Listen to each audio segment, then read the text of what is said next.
죽지도 못 받는 년이 밥값은 헤쳐먹어! 시어머니의 고함이 밤하늘을 찢었습니다. 골프채가 허공을 가르며 장독대를 내리쳤어요. 된장 항아리, 고추장 항아리가 차례로 산산조각 났습니다. 맨발의 며느리는 단 하나 남은 시간장 항아리를 품에 안았어요. 그리고 영하 15도의 눈밭 위로 내던져졌습니다. 그때 그녀는 몰랐습니다. 자신의 뱃속에 두 개의 심장이 뛰고 있다는 것을, 그리고 8년 뒤 자신을 내쫓은 그 여자 앞에 어떤 모습으로 다시 서게 될지도요. 사연 시작 전 구독과 좋아요를 눌러주시면 그곳에 축복이 가득하시기를 바라겠습니다. 새벽 4시였습니다. 시조부 제사가 코앞이라 저는 부엌에서 쌀을 씻고 있었어요. 바닥에는 살얼음이 꼈고 수도꼭지에서 나오는 물은 손이 저릴 만큼 차가웠습니다. 손등이 벌겋게 부어오르고 손톱 밑이 시큰거렸지만 멈출 수가 없었어요. 시어머니 길 여사의 새벽잠이 유독 얕거든요. 부엌에서 소리가 조금이라도 늦으면 어김없이 호통이 떨어졌습니다. 저는 쪼그려 앉아 쌀알 사이에 낀 돌멩이를 골라내며 한숨을 삼켰어요. 쌀을 불려놓고 저는 슬리퍼를 끌며 마당으로 나갔습니다. 12월의 새벽 공기는 코끝을 시리게 했어요. 하지만 저는 개의치 않았습니다.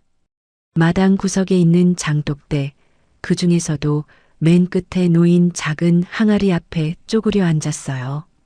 마른 행주로 항아리 표면을 정성스레 닦았습니다. 검붉은 유약이 발린 오래된 항아리였어요. 금이 간 곳도 있고 뚜껑도 이가 나갔지만 저에게는 세상에서 가장 귀한 보물이었습니다. 이 항아리는 친정 어머니가 돌아가시기 전 제게 남긴 유일한 유산이에요. 어머니는 임종 직전에 제 손을 꼭 잡으시며 말씀하셨죠. 서윤아, 이 항아리만은 꼭 지켜라. 우리 집안 100년의 맛이 담겨 있단다. 항아리 안에는 시간장이 담겨 있었습니다. 시간장이란 그냥 간장이 아니에요. 새 간장을 담글 때 종자처럼 넣어서 맛을 번식시키는 일종의 발효 원균이죠. 쉽게 말하면 빵을 만들 때 쓰는 천연 발효종 같은 거예요. 우리 친정은 대대로 이 시간장을 이어왔습니다. 새 간장을 담그면 거기서 조금 덜어내 다음에 시간장으로 쓰고 또 그 다음 해에도 그렇게 이어가는 거예요. 그렇게 100년이 넘도록 맛이 깊어지고 농축된 겁니다. 이게 내 목숨줄이다. 저는 혼잣말처럼 중얼거렸어요. 항아리의 차가운 표면을 손바닥으로 감싸 안으며 잠시 눈을 감았습니다. 어머니의 부엌 냄새가 어렴풋이 떠올랐어요. 구수한 메주 냄새, 햇살에 말리던 고춧가루 냄새, 그 모든 추억이 이 작은 항아리 안에 담겨 있는 것만 같았습니다. 저는 코끝이 찡해져서 손등으로 눈가를 훔쳤어요. 어머니가 살아계셨다면 지금 제 꼴을 보고 얼마나 가슴 아파하셨을까요? 몰락한 종갓집의 외동딸로 태어나 어릴 때부터 장 담그는 법을 배웠던 저였습니다. 어머니는 제가 이 솜씨로 당당하게 살아가길 바라셨을 텐데 지금 저는 시집에서 하녀 취급을 받고 있었어요. 아침 7시가 되자 시어머니 길 여사가 안방 문을 벌컥 열고 나오셨습니다. 저는 이미 제사상에 올릴 나물 3가지를 묻혀놓은 상태였어요. 길 여사는 부엌으로 성큼성큼 들어오시더니 코를 벌름거리며 인상을 팍 찌푸리셨습니다. 이게 무슨 냄새야? 집구석에서 매주 썩은 내가 진동을 하네. 저는 고개를 숙인 채 아무 말도 하지 못했어요. 사실 그건 시간장 특유의 깊은 발효향이었습니다. 좋은 장일수록 처음엔 좀 강한 냄새가 나거든요. 하지만 그걸 설명해봤자 소용없다는 걸 저는 알고 있었습니다. 길 여사는 제 곁으로 다가와 제 머리카락을 한 줌 집어들었어요. 그리고는 킁킁거리며 냄새를 맡았습니다. 저는 수치심에 얼굴이 화끈거렸지만 꼼짝도 할 수 없었어요. 내 몸에서 나는 거야. 이 구린내가. 시골 촌년티가 아직도 안 빠졌어. 길 여사는 화장대에서 가져온 독한 향수를 제 옷과 머리에 마구 뿌려대기 시작했습니다. 뿌리고 또 뿌리고 분무기를 누르는 손가락에 가감이 없었어요. 저는 숨이 막혀 기침을 터뜨렸습니다. 향수 냄새가 너무 독해서 눈물이 핑 돌았어요. 하지만 울면 더 큰일이 난다는 걸 알기에 이를 악물고 참았습니다. 남편 동석이 출근 준비를 하며 거실로 나왔습니다. 저는 얼른 정신을 추스르고 그의 넥타이를 챙겨 들었어요. 파란색 줄무늬 넥타이였죠. 동석은 넥타이를 받아들더니 한심하다는 듯 코웃음을 치며 바닥에 집어던졌습니다. 이딴 촌스러운 무늬를 왜 골라? 눈이 있어, 없어? 저는 허리를 숙여 넥타이를 주었습니다. 손이 떨렸지만 내색하지 않았어요. 동석은 저를 거들떠보지도 않고 아침 식탁 앞에 턱하니 앉았습니다. 저는 밤새 준비한 반찬들을 조심스레 식탁에 올렸어요. 흰 쌀밥, 북엇국, 그리고 밑반찬 몇 가지. 그 중에 호두 멸치볶음이 있었습니다. 순간 동석의 얼굴이 하얗게 질렸어요. 눈이 휘둥그레지더니 젓가락을 식탁에 탁 내리치며 벌떡 일어섰습니다. 야, 이거 뭐야? 나 죽으라고 고사 지내냐? 저는 어리둥절했어요. 뭐가 문제인지 도무지 알 수가 없었거든요. 호두 멸치볶음이 뭐가 어쨌다는 건지요. 그때 길 여사가 부엌에서 허겁지겁 뛰어나오셨습니다. 이년아, 우리 귀한 아들이 견과류 냄새만 맡아도 숨이 넘어가는 거 몰라? 너 정말 우리 동석이 죽이려고 환장했구나. 길 여사는 제 손에 들려있던 밥그릇을 낚아채 싱크대에 힘껏 내리쳤습니다. 쨍그랑 하는 소리와 함께 하얀 사기 파편이 사방으로 튀었어요. 저는 그제야 알았습니다. 동석에게 심한 견과류 알레르기가 있다는 것을요. 땅콩이나 호두 같은 견과류 냄새만 맡아도 호흡곤란이 온다는 것을요. 하지만 아무도 저에게 알려준 적이 없었어요. 3년을 같이 살면서 단 한 번도요. 점심 무렵 신우이가 불쑥 찾아왔습니다. 명품 가방을 팔에 걸치고 온 그녀는 소파 한가운데에 떡하니 앉더니 저를 위아래로 훑어보았습니다. 눈빛이 마치 벌레를 보는 것 같았어요. 올케는 아직도 소식 없어? 밭이 자갈밭이라 씨가 안 트나 보네. 에휴, 불쌍한 우리 동생. 저는 얼굴이 화끈거렸습니다. 3년 동안 아이가 없다는 이유로 저는 이 집에서 죄인 취급을 받았어요. 신우이는 킬킬 웃으며 과일을 깎아오라 시켰습니다.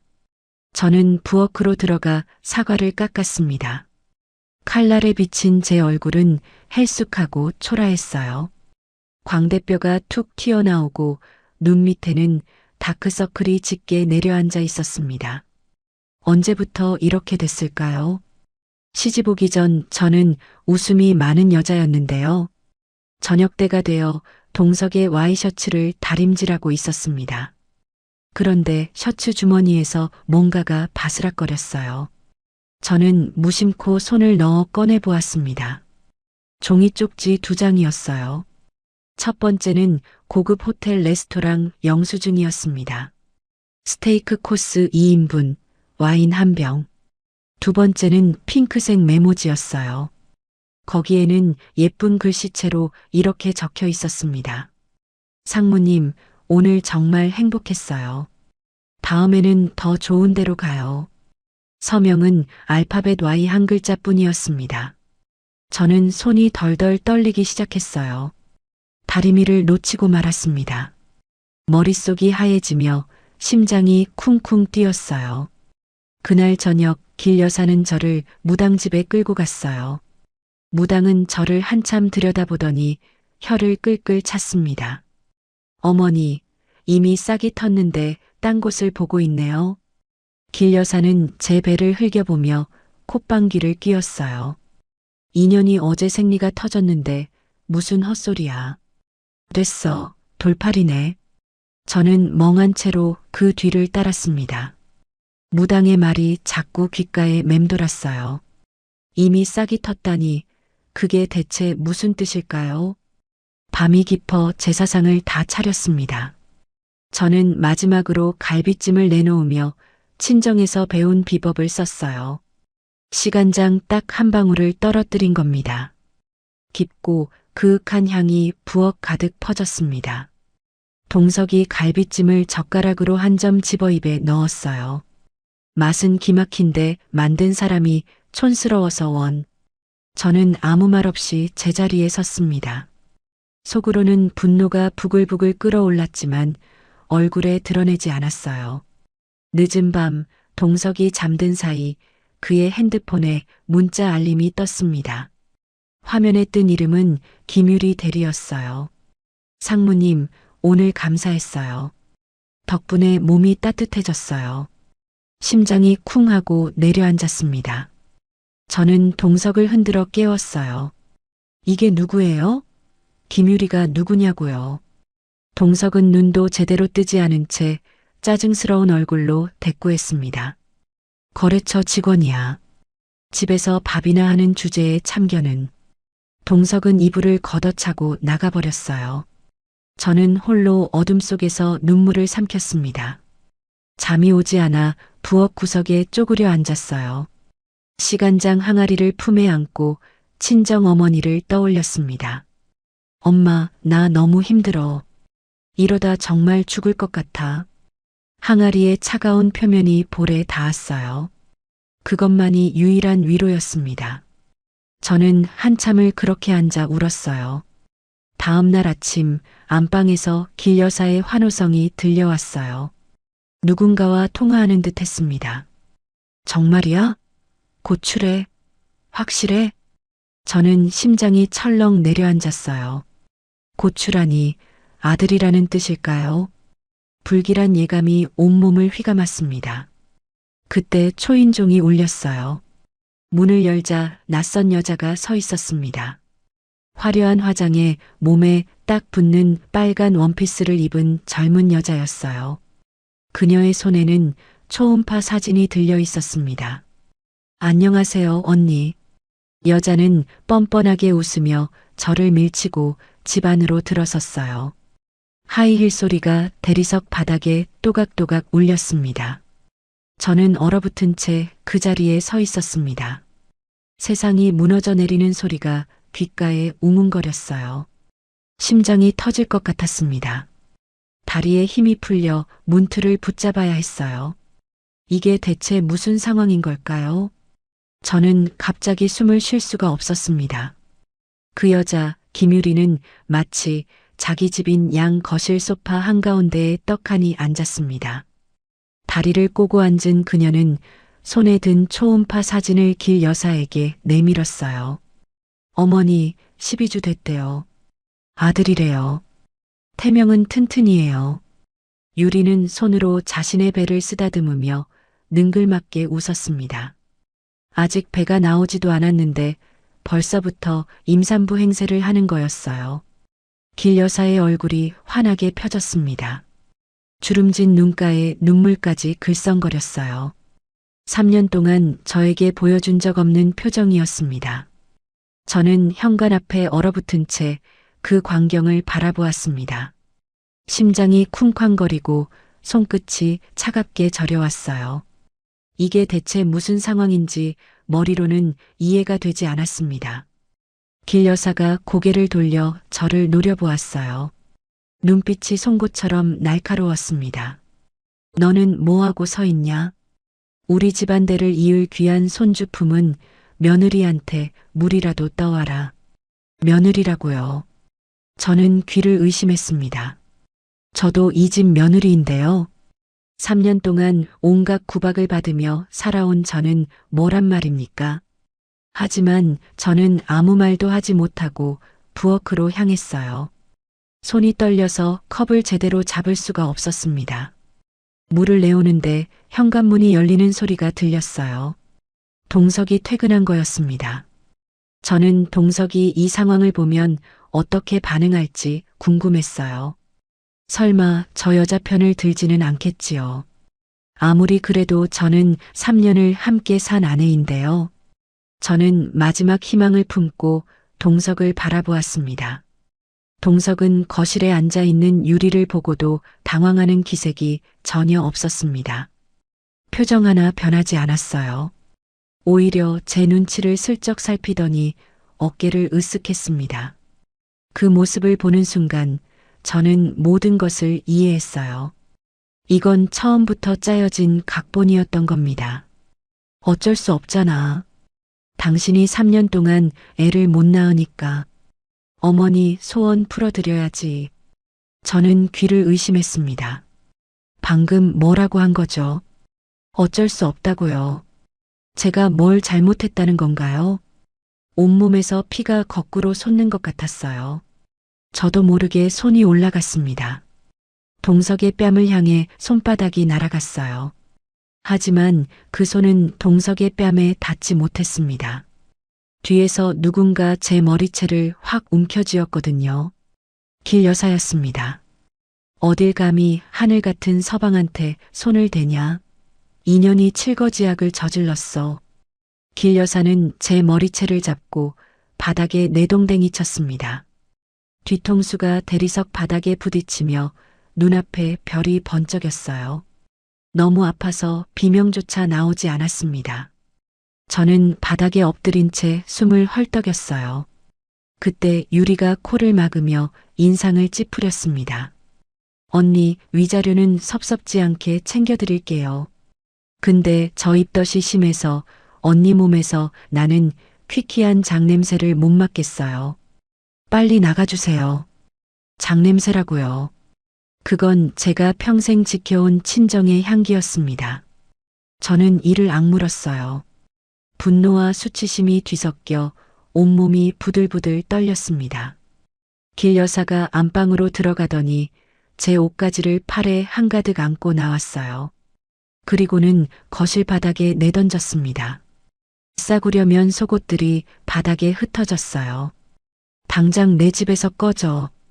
저는 바닥에서 겨우 몸을 일으켰습니다. 다리가 후들거렸지만 이를 악물고 버텼어요. 못 나가요. 저도 이 집 며느리예요. 조강지처를 이렇게 내쫓을 순 없어요. 그때 동석이 서류 봉투를 들고 다가왔습니다. 이혼 서류였어요. 이미 다 작성되어 있었고 제 도장 칸만 비어 있었습니다. 언제 이걸 준비한 걸까요? 처음부터 이렇게 될 걸 알고 있었던 거예요. 저만 몰랐던 겁니다. 동석은 제 손목을 세게 쥐더니 강제로 지장을 찍게 했어요. 저는 발버둥 쳤지만 힘으로는 당해낼 수가 없었습니다. 손가락에 빨간 인주가 묻었어요. 피처럼 붉은색이었습니다. 3년이란 세월이 이렇게 허무하게 끝나버렸어요. 저는 마지막으로 무릎을 꿇었습니다. 자존심이고 뭐고 없었어요. 제발 친정 엄마 유품인 장독대라도 가져가게 해주세요. 저건 제 목숨이에요. 길 여사는 비웃음을 터뜨렸습니다. 그리고는 창고에서 골프채를 들고 나와 마당으로 향했어요. 저는 심장이 덜컥 내려앉았습니다. 이딴 흉물스러운 거 꼴도 보기 싫었어. 길 여사가 골프채를 휘둘렀습니다. 첫 번째 항아리가 와장창 깨졌어요. 된장 항아리였습니다. 구수한 냄새가 퍼지며 갈색 덩어리가 눈밭 위로 쏟아졌어요. 두 번째는 고추장 항아리였습니다. 빨간 고추장이 하얀 눈 위에 피처럼 번졌어요. 세 번째, 네 번째. 길 여사는 미친 듯이 장독들을 깨부수기 시작했습니다. 어머니가 평생 담그신 장들이 눈밭 위에서 처참하게 뒤섞였어요. 저는 맨발로 마당에 뛰어나갔어요. 눈이 발등을 덮었지만 느낄 겨를이 없었습니다. 깨진 파편 사이를 헤집으며 시간장 항아리를 찾았어요. 손바닥이 파편에 베어 피가 났지만 멈출 수 없었습니다. 다행히 시간장 항아리는 아직 깨지지 않은 채 구석에 굴러가 있었어요. 저는 그 항아리를 품에 안고 몸을 웅크렸습니다. 어머니의 마지막 유산을 지켜야 했어요. 제발 이것만은 안 돼요. 길 여사가 골프채를 높이 치켜들었습니다. 저는 눈을 질끈 감았어요. 머리 위로 바람 소리가 났습니다. 하지만 충격은 오지 않았어요. 동석이 길 여사의 팔을 잡은 거였습니다. 됐어요, 어머니. 저녀는 내보내면 끝이에요. 동석과 길 여사가 제 팔을 잡고 질질 끌었습니다. 저는 항아리를 놓지 않으려고 안간힘을 썼어요. 대문이 열리고 저는 눈밭 위로 내던져졌습니다. 얇은 실내복 차림의 맨발이었어요. 손에는 피가 흘렀습니다. 깨진 파편에 베인 거였죠. 하지만 저는 항아리를 놓지 않았어요. 쾅! 대문이 닫혔습니다. 안에서 웃음소리가 들려왔어요. 유리에 깔깔거리는 웃음과 길 여사의 환호성이 섞여 있었습니다. 그리고 샴페인 병 따는 소리까지 들렸어요. 저를 내쫓은 것을 축하하는 거였습니다. 저는 그 소리를 들으며 눈밭 위에 주저앉았어요. 차가운 눈이 엉덩이를 적셨지만 느낄 여유가 없었습니다. 12월의 밤이었습니다. 기록적인 폭설이 내리고 있었어요. 하얀 눈송이가 제 어깨 위로, 머리 위로 쏟아져 내렸습니다. 살을 애는 추위가 온몸을 감쌌어요. 이가 딱딱 부딪히고 손발의 감각이 사라져갔습니다. 실내복은 금세 눈에 젖어 피부에 달라붙었어요. 체온이 빠르게 떨어지는 게 느껴졌습니다. 이러다 정말 얼어 죽겠다는 생각이 들었어요. 그때 아랫배가 묵직하게 아파왔어요. 끊어질 것 같은 통증이었습니다. 저는 배를 움켜쥐며 신음했어요. 이게 뭐지? 왜 이렇게 아픈 거지? 생리통과는 차원이 다른 통증이었습니다. 뭔가 잘못됐다는 걸 본능적으로 느꼈어요. 하지만 갈 곳이 없었습니다. 저는 비틀거리며 걷기 시작했어요. 어디로 가야 할지 몰랐습니다. 친정도 없고 친구도 없고 갈 곳이 아무 데도 없었어요. 그냥 앞으로 걸었습니다. 눈보라가 시야를 가렸습니다. 발이 얼어붙어 감각이 없었어요. 한 발, 또 한 발. 저는 중얼거렸습니다. 아가야, 엄마가 미안해. 아가라니. 왜 그런 말이 나왔는지 저도 몰랐어요. 하지만 입에서 자연스럽게 흘러나왔습니다. 의식이 점점 흐려졌어요. 다리에 힘이 풀리며 무릎이 꺾였습니다. 쓰러지기 직전 눈앞에 환한 불빛이 비쳤어요. 검은 세단 한 대가 제 앞에 멈춰 섰습니다. 헤드라이트 불빛이 눈부셨어요. 누군가 차에서 내려 뛰어오는 발소리가 들렸습니다. 그리고 저는 정신을 잃었어요. 눈을 떴을 때 저는 따뜻한 곳에 누워 있었습니다. 하얀 천장이 보였어요. 소독약 냄새가 코를 찔렀습니다. 병원이었어요. 팔에는 링거 바늘이 꽂혀 있었고 심장 박동을 재는 기계가 삐삐 소리를 내고 있었습니다. 고개를 돌리니 낯선 노인 한 분이 걱정스러운 얼굴로 저를 내려다보고 있었어요. 고급스러운 코트를 입은 품이 있는 노신사였습니다. 정신이 드셨군요. 큰일 날 뻔했어요. 그분이 누군지 몰랐지만 눈빛이 따뜻했어요. 나중에 안 사실이지만 그분은 전국에 체인점을 둔 대형 요식업체 왕 회장님이셨습니다. 그날 밤 눈길에 차가 미끄러지는 바람에 우회 운전을 하다가 저를 발견하신 거였어요. 그때 의사가 들어왔습니다. 보호자분, 정말 위험했습니다. 하열이 있어서 유산기가 있었어요. 유산이라고요. 저는 벌떡 일어나려다 어지러움에 다시 쓰러졌어요. 제가 산모라고요? 의사가 초음파 모니터를 보여주었습니다. 화면 속에 콩알만 한 점 2개가 깜빡이고 있었어요. 아기집이 2개입니다. 쌍둥이에요. 엄마가 독하게 버텨서 기적적으로 둘 다 심장이 뛰고 있어요. 둘 다. 쌍둥이. 저는 모니터를 멍하니 바라보았습니다. 작은 점 두 개가 심장처럼 깜빡거렸어요. 제 뱃속에 생명이 두 개나 있었던 거예요. 무당이 했던 말이 떠올랐습니다. 이미 싹이 텄다던 그 말이요. 눈물이 주르륵 흘러내렸습니다. 기쁨인지 슬픔인지 알 수 없는 눈물이었어요. 3년 동안 아이가 없다고 구박받았는데 정작 쫓겨나는 날 임신 사실을 알게 되다니요. 저는 떨리는 손으로 배를 어루만졌습니다. 아직 아무것도 느껴지지 않았지만 그 안에 두 생명이 있다는 게 믿기지 않았어요. 저는 모니터 속 두 심장을 보며 다짐했습니다.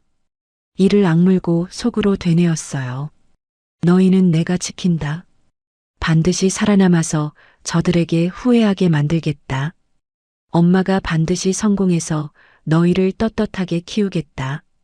품에 안은 시간장 항아리가 따뜻하게 느껴졌습니다. 어머니가 저를 지켜주시는 것 같았어요. 저는 눈을 감고 희미하게 미소 지었습니다. 8년이 흘렀습니다. 새벽 3시 저는 폐교를 개조한 공장 안에서 커다란 가마솥 앞에 서 있었어요. 이마에는 구슬땀이 송골송골 맺혀 있었습니다. 나무 주걱으로 끓어오르는 콩을 저으며 불 조절에 신경을 곤두세웠어요. 장을 담그는 건 타이밍이 전부거든요. 한순간만 방심해도 맛이 확 달라집니다. 저는 이제 40살이 되었습니다. 8년 전 눈밭에서 쫓겨나던 그 여자가 맞나 싶을 정도로 많은 것이 변했어요. 왕 회장님의 도움으로 지방의 폐교를 빌려 작은 공장을 차렸고 친정어머니의 시간장을 바탕으로 전통장 사업을 시작했습니다. 처음에는 정말 힘들었어요. 만삭의 몸으로 식당 설거지를 하고 쌍둥이를 낳은 뒤에는 아이들을 등에 업고 시장 좌판에서 장을 팔았습니다. 한겨울에 손이 트고 갈라져 피가 났어요. 여름에는 땀에 젖은 옷이 마를 날이 없었죠. 허리가 휘어지도록 일해도 멈출 수 없었어요. 제품에 안긴 두 생명을 위해서요. 아이들이 배고프다고 울 때마다 이를 악물었습니다. 반드시 성공해서 이 아이들 떳떳하게 키우겠다고요. 엄마, 우리가 도울게. 뒤에서 잠에 취한 목소리가 들렸습니다. 고개를 돌리니 8살이 된 쌍둥이 준우와 준이가 눈을 비비며 서 있었어요. 이란성 쌍둥이라 준우는 저를 닮아 눈이 크고 준이는 동그란 얼굴에 보조개가 예뻤습니다. 아이들은 잠옷바람으로 공장까지 내려온 거였어요. 학교 가기 전에 매주 뒤집어 놓을게요. 준이가 앞치마를 두르며 말했습니다. 8살밖에 안 된 아이들이 새벽부터 일손을 돕겠다고 나서는 게 대견하면서도 가슴이 아팠어요. 저는 아이들의 머리를 쓰다듬으며 고마움을 삼켰습니다. 괜찮아. 너희는 더 자. 엄마 혼자 할 수 있어. 하지만 아이들은 고집을 부리며 제 옆에 섰어요. 준우는 묵묵히 장작을 나르고 준이는 빈 병을 정리했습니다. 이 아이들이 제가 버틸 수 있었던 이유였어요. 해가 뜨고 왕 회장님이 공장에 들르셨습니다. 회장님은 8년 전 눈밭에서 저를 구해주신 그분이에요. 그날 이후로 회장님은 제게 아버지 같은 분이 되셨습니다. 사업 자금을 빌려주시고 유통망을 연결해 주시고 힘들 때마다 격려해 주셨어요. 저는 회장님의 은혜를 평생 잊지 못할 겁니다. 회장님은 제가 새로 개발한 신제품을 맛보시더니 눈을 크게 떴어요. 이 맛이다. 서윤 씨, 드디어 완성됐어. 이제 세상에 내놓을 때가 됐어요. 회장님이 맛본 건 서윤 만능 간장이었습니다. 시간장을 베이스로 여러 재료를 배합해 어떤 요리에도 쓸 수 있게 만든 제품이었어요. 개발하는데 3년이 걸렸습니다. 저는 떨리는 마음으로 고개를 숙였어요. 회장님 덕분입니다. 회장님이 안 계셨으면 저는 아직도 시장 바닥에 있었을 거예요. 회장님은 손사래를 치셨어요. 무슨 소리야? 나는 그냥 씨앗에 물을 준 것뿐이야. 싹을 틔운 건 자네 노력이지. 그 말씀에 눈시울이 뜨거워졌습니다. 8년 동안 정말 악착같이 살았어요. 이제 드디어 빛을 볼 때가 온 걸까요? 한편 같은 시각 서울의 동성네 집에서는 아침 식사가 한창이었습니다. 물론 저는 그 광경을 직접 본 건 아니에요. 나중에 알게 된 사실이죠. 8살이 된 민재는 식탁 앞에서 반찬 투정을 하고 있었어요.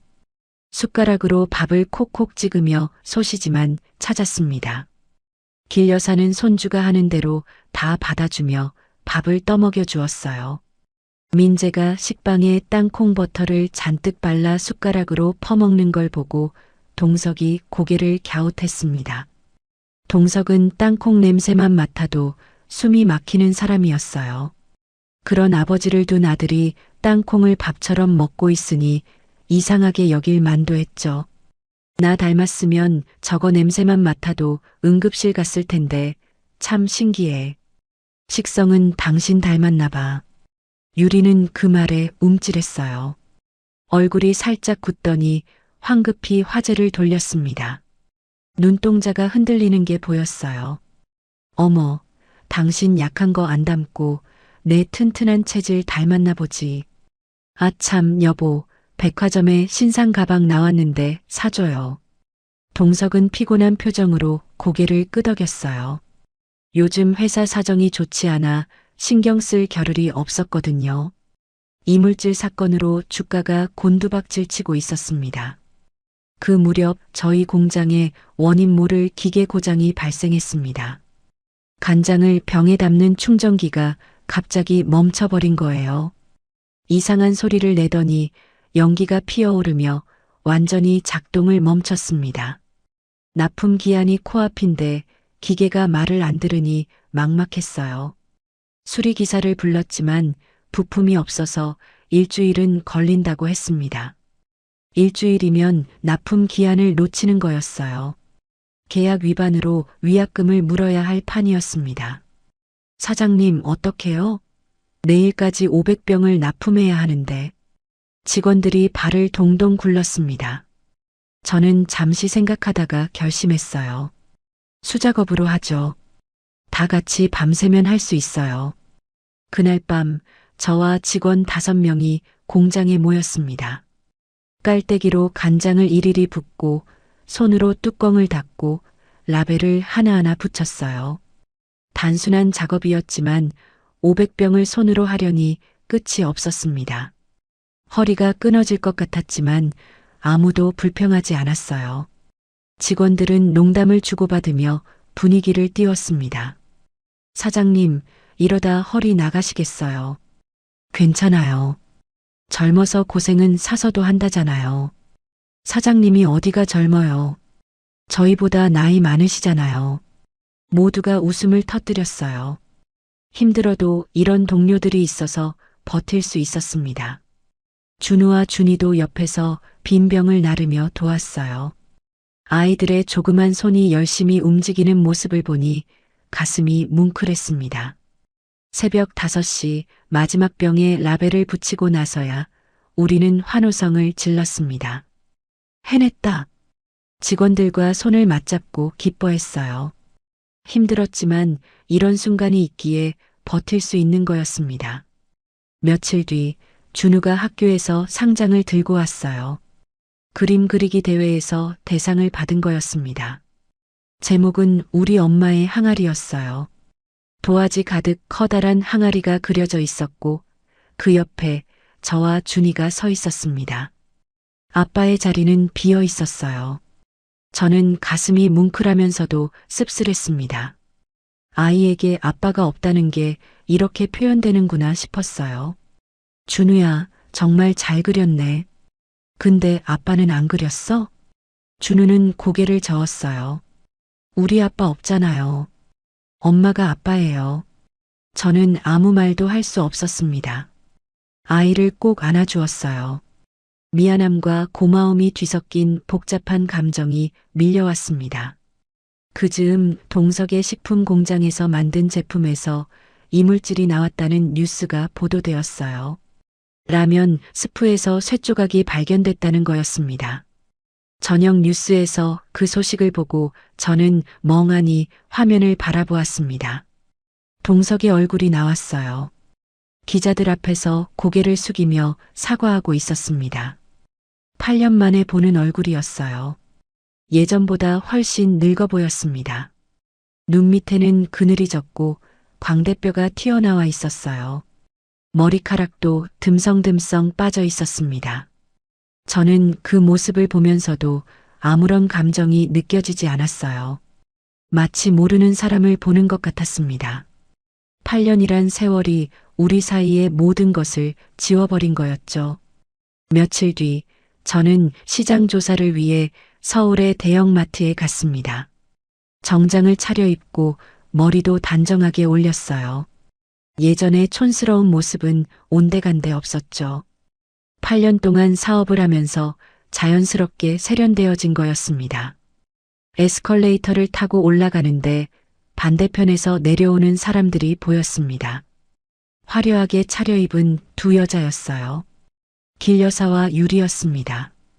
저는 심장이 멎는 것 같았어요. 손잡이를 꽉 움켜쥐었습니다. 온몸에 소름이 돋았어요. 그들은 명품 쇼핑백을 양손 가득 들고 수다를 떨며 내려오고 있었습니다. 유리는 8년 전보다 살이 쪄서 볼이 통통해졌고 길 여사는 더 늙어주름이 깊어졌어요. 그들은 저를 스쳐 지나갔지만 전혀 알아보지 못했습니다. 세련된 정장을 입은 제가 8년 전 눈밭에서 맨발로 쫓겨난 그 여자일 거라고는 상상도 못했겠죠. 저는 그들이 사라질 때까지 뒤돌아보지 않았어요. 에스컬레이터가 끝나고 나서야 멈춰서서 심호흡을 했습니다. 심장이 아직도 두근거렸어요. 주먹을 꽉 쥐고 속으로 되뇌었습니다. 아직 멀었어. 더 높이 올라가야 해. 집에 돌아온 저는 장독대 앞에 섰습니다. 해가 지는 노을빛이 항아리를 비추고 있었어요. 시간장 항아리를 바라보며 중얼거렸습니다. 어머니, 이제 보여줄 때가 됐어요. 지켜봐 주세요. 저는 테이블 위에 놓인 서류를 펼쳤습니다. 홈쇼핑 런칭 계약서였어요. 전국에 방송되는 홈쇼핑에서 제 간장을 판매하게 된 거였습니다. 떨리는 손으로 펜을 들어 서명했습니다. 서명을 하는 순간 눈물이 한 방울 떨어졌어요. 8년간의 고생이 주마등처럼 스쳐 지나갔습니다. 드디어 세상에 나갈 준비가 된 거였어요. 그때 준이가 다가와 제 손을 잡았습니다. 엄마, 나 이 다음에 커서 엄마처럼 요리왕 될 거야.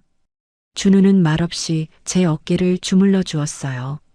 아직 8살밖에 안 된 아이의 손길이 어찌나 따뜻하던지요. 아이들의 따뜻한 손길에 눈물이 핑 돌았습니다. 8년 동안 피땀 흘린 보람이 이제 결실을 맺으려 하고 있었어요. 저는 아이들을 번갈아 안아주며 속으로 다짐했습니다. 반드시 성공해서 이 아이들에게 부끄럽지 않은 엄마가 되겠다고요. 하지만 저는 몰랐습니다. 제가 다시 세상의 모습을 드러내는 순간 잊고 있던 악연들도 함께 깨어나리라는 것을요. 운명의 톱니바퀴가 다시 돌아가기 시작했습니다. 그것도 아주 빠르게요. 홈쇼핑 생방송 당일이 밝았습니다. 저는 새벽부터 일어나 거울 앞에 섰어요. 떨리는 손으로 화장을 했습니다. 8년 전 시집에서 쫓겨날 때만 해도 거울 볼 여유조차 없었는데 이제는 전국에 얼굴이 나가는 방송을 앞두고 있었어요. 감회가 새로웠습니다. 엄마, 긴장돼요? 준이가 다가와 제 손을 잡았어요. 아이의 손이 따뜻했습니다. 조금.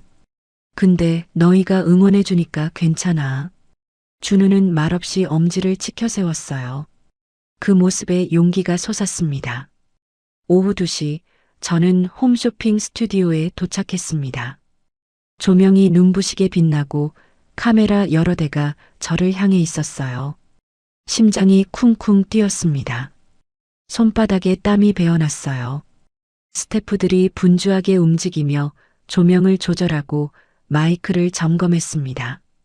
저는 대기실 구석에서 입술을 깨물며 대본을 훑어보았어요. 하지만 글자가 눈에 들어오지 않았습니다. 긴장이 극에 달했거든요. 자, 5분 후에 생방송 들어갑니다. PD의 외침에 스튜디오가 더욱 분주해졌어요. 저는 심호흡을 하며 마음을 가다듬었습니다. 친정 어머니의 얼굴이 떠올랐어요. 어머니가 물려주신 시간장으로 여기까지 왔습니다. 시장 좌판에서 장을 팔던 날 어머니가 꿈에 나타나 괜찮다고 손을 잡아주셨던 기억이 났어요. 이제 그 은혜에 보답할 때였습니다. 큐. 빨간 불이 켜지고 방송이 시작되었습니다. 쇼호스트가 밝은 목소리로 제품을 소개했어요. 자, 오늘의 특별 상품입니다. 100년 전통 시간장을 베이스로 만든 서윤 만능 간장이에요. 저는 카메라 앞에서 직접 요리 시연을 했습니다. 떨리는 손으로 팬에 불을 켜고 간장 한 스푼을 넣어 볶음밥을 만들었어요. 구수한 향이 스튜디오 가득 퍼졌습니다. 스태프들이 침을 꿀꺽 삼키는 게 보였어요. 이 간장 하나면 따로 양념할 필요가 없어요. 찌개에도 볶음에도 조림에도 다 쓸 수 있습니다. 제 목소리가 점점 안정되어 갔어요. 어머니에게 배운 대로 진심을 담아 설명했습니다. 장을 담그는 정성, 재료를 고르는 마음, 그리고 맛있는 밥상을 차리고 싶은 엄마의 마음을요. 그때 전화 주문이 폭주하기 시작했습니다. 와, 지금 주문 전화가 폭주하고 있습니다. 준비한 물량이 벌써 절반이나 나갔어요. 쇼호스트가 흥분한 목소리로 외쳤어요. 저는 믿기지 않았습니다. 화면 아래 숫자가 쉴 새 없이 올라갔어요. 1000병, 2000병, 3000병. 눈앞이 아득해졌습니다. 방송이 끝났을 때 준비한 10,000병이 완판되었어요. 1시간 만에 전부 팔린 거였습니다. 역대급 판매 기록이라고 했어요. PD가 달려와 제 손을 덥석 잡았습니다. 사장님, 대박이에요. 이건 진짜 대박입니다. 저는 그 자리에서 울음을 터뜨렸습니다. 8년간의 서름이 한꺼번에 쏟아져 나왔어요. 시장 바닥에서 장을 팔던 날들, 아이들을 업고 새벽까지 일하던 날들, 손이 트고 갈라져도 멈출 수 없었던 날들. 그 모든 고생이 떠올라 멈출 수가 없었습니다. 같은 시각 서울의 동성내 집에서는 길 여사가 거실 소파에 누워 홈쇼핑을 보고 있었습니다. 물론 저는 그 광경을 직접 본 건 아니에요. 나중에 알게 된 사실이죠. 길 여사는 리모컨을 이리저리 돌리다가 요리 방송에 눈이 멈췄어요. 간장을 넣어 볶음밥을 만드는 여자가 화면에 나왔습니다. 어디서 많이 본 얼굴이었어요. 전현희. 길 여사는 벌떡 일어났습니다. 눈을 비비고 다시 화면을 보았어요. 리모컨으로 볼륨을 최대로 올렸습니다. 화면 속 여자의 목소리가 거실에 울려 퍼졌어요. 그 목소리, 그 말투 틀림없었습니다. 8년 전 눈밭에 내쫓았던 그 며느리였어요. 장독대를 깨부술 때 울부짖던 바로 그 여자가 지금 전국 방송에 나와 있었습니다. 유리야, 유리야, 이리 와봐. 길 여사의 외침에 유리가 부엌에서 뛰어나왔습니다. 왜 그러세요, 어머니? 길 여사는 떨리는 손으로 화면을 가리켰어요. 저것 봐. 전현이 방송에 나왔어. 정서윤이야. 유리의 얼굴이 하얗게 질렸습니다. 화면 속에서 서윤이 환하게 웃으며 간장을 소개하고 있었어요.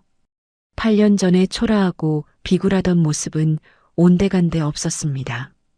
세련된 정장을 입고 당당하게 카메라 앞에 선 그녀는 완전히 다른 사람 같았어요. 완판이래요. 만병이 1시간 만에 다 팔렸대요.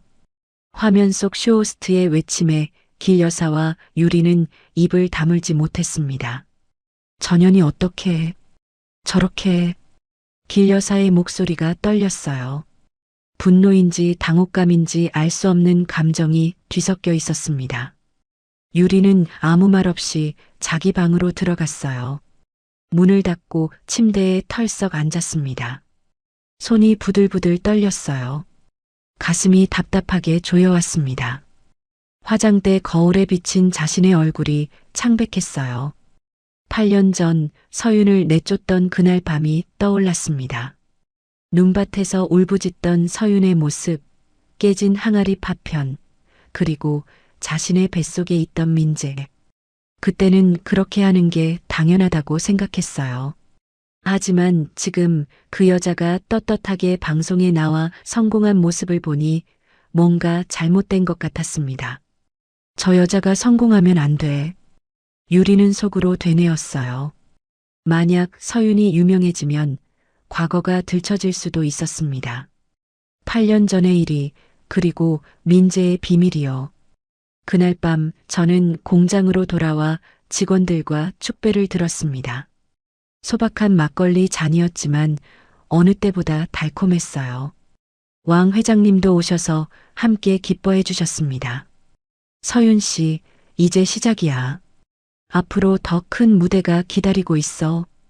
회장님의 말씀에 저는 고개를 숙여 인사했습니다. 감사한 마음을 어떻게 표현해야 할지 몰랐어요. 준우와 준이는 케이크를 들고 나타났습니다. 아이들이 직접 만든 수제 케이크였어요. 삐뚤빼뚤한 글씨로 축하해요. 엄마라고 적혀 있었습니다. 생크림이 옆으로 삐져나왔지만 세상에서 가장 예쁜 케이크였어요. 엄마, 방송에서 진짜 멋있었어. 준이가 제 목에 매달리며 말했어요. 준우는 쑥스러운 듯 고개를 돌렸지만 입꼬리가 올라가 있었습니다. 저는 아이들을 꼭 안아주었어요. 이 아이들을 위해 달려온 8년이었습니다. 이제 겨우 첫걸음을 뗀 거였어요. 며칠 뒤 방송의 여파가 몰려왔습니다. 전국의 마트에서 입점 문의가 쏟아졌어요.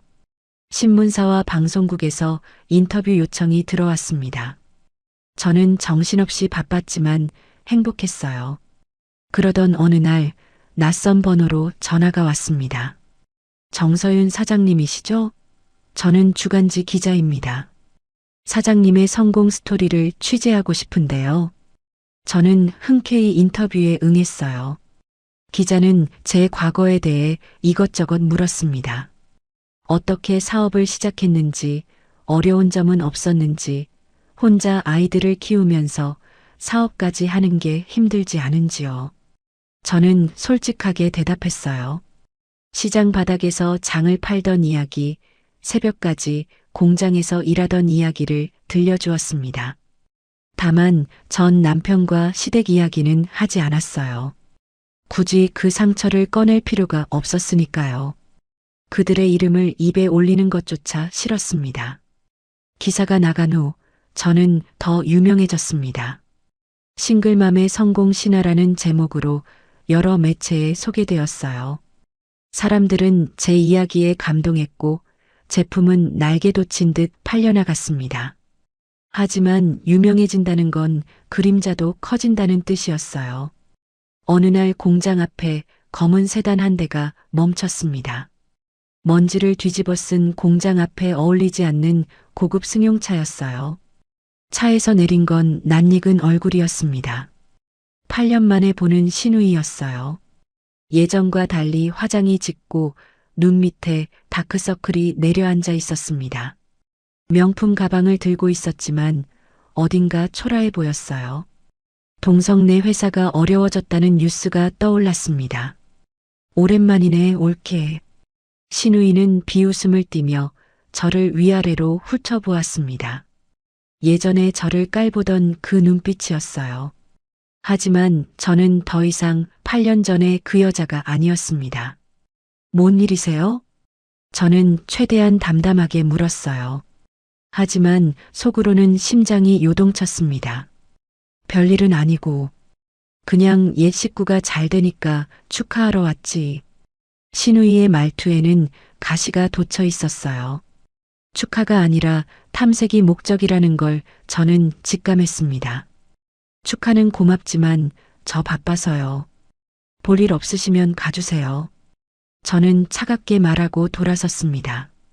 뒤에서 신우이의 날카로운 목소리가 들려왔어요. 거기서 우리 동석이가 힘들어. 이물질 사건으로 회사가 휘청거리고 있다고. 형수가 좀 도와줘야지. 저는 발걸음을 멈추지 않았습니다. 어깨가 굳어졌지만 뒤돌아보지 않았어요. 속으로 비웃음이 나왔습니다. 8년 전 맨발로 내쫓을 때는 언제고 이제 와서 도와달라니요. 남 걱정할 처지가 아니에요. 돌아가세요. 대문을 닫고 들어온 저는 한참을 제자리에 서 있었습니다. 손이 떨리고 있었어요. 과거의 악몽이 다시 밀려오는 것 같았습니다. 신우이의 방문이 단순한 인사가 아니라는 걸 직감했어요. 분명 뭔가를 노리고 온 거였습니다. 그날 밤 저는 시간장 항아리 앞에 앉았어요. 달빛이 항아리를 비추고 있었습니다. 차가운 표면을 어루만지며 중얼거렸어요. 어머니, 저 잘하고 있는 거 맞죠? 이대로 가도 되는 거죠? 항아리는 아무 대답이 없었지만 어머니의 온기가 느껴지는 것 같았어요. 저는 눈을 감고 다짐했습니다. 무슨 일이 있어도 흔들리지 않겠다. 아이들을 위해, 그리고 나 자신을 위해. 하지만 폭풍은 이제 막 시작되려 하고 있었습니다. 제가 미처 알지 못하는 거대한 비밀과 함께요. 신우이가 다녀간 뒤로 이상한 일들이 벌어지기 시작했습니다. 처음에는 사소한 것들이었어요. 거래처에서 갑자기 연락이 끊기고 납품 일정이 미뤄지고 마트 입점 계약이 취소되었습니다. 전화를 걸어 이유를 물어도 담당자들은 말을 흐렸어요. 갑자기 사정이 생겼다느니 상부에서 결정한 거라느니 핑계만 댔습니다. 저는 이상하다 싶으면서도 대수롭지 않게 넘겼어요. 사업을 하다 보면 이런 일이 있을 수 있다고 생각했거든요. 하지만 진짜 문제는 그 다음이었습니다. 어느 날 아침 직원이 허겁지겁 달려왔어요. 손에는 스마트폰이 들려 있었습니다. 사장님, 이거 보세요. 큰일 났어요. 화면에는 인터넷 기사가 떠 있었습니다. 제목을 보는 순간 눈앞이 캄캄해졌어요. 서윤 만능 간장, 중국산 원료로 만들어 소비자 기만 의혹. 저는 손이 떨려 스마트폰을 제대로 잡을 수가 없었습니다. 기사 내용은 더 충격적이었어요. 제가 국산 재료를 쓴다고 광고했지만 실제로는 값싼 중국산 콩을 사용했다는 거였습니다. 익명의 제보자가 증거를 보냈다고 했어요. 사진까지 첨부되어 있었는데 어딘가 공장 창고에 중국산 콩 포대가 쌓여 있는 모습이었습니다. 하지만 그건 제 공장이 아니었어요. 사진 속 창고는 본 적도 없는 곳이었습니다. 창문 모양도 다르고 바닥 타일도 달랐어요. 완전히 조작된 거였습니다. 저는 당장 해명 기사를 내려고 했습니다. 하지만 이미 늦었어요.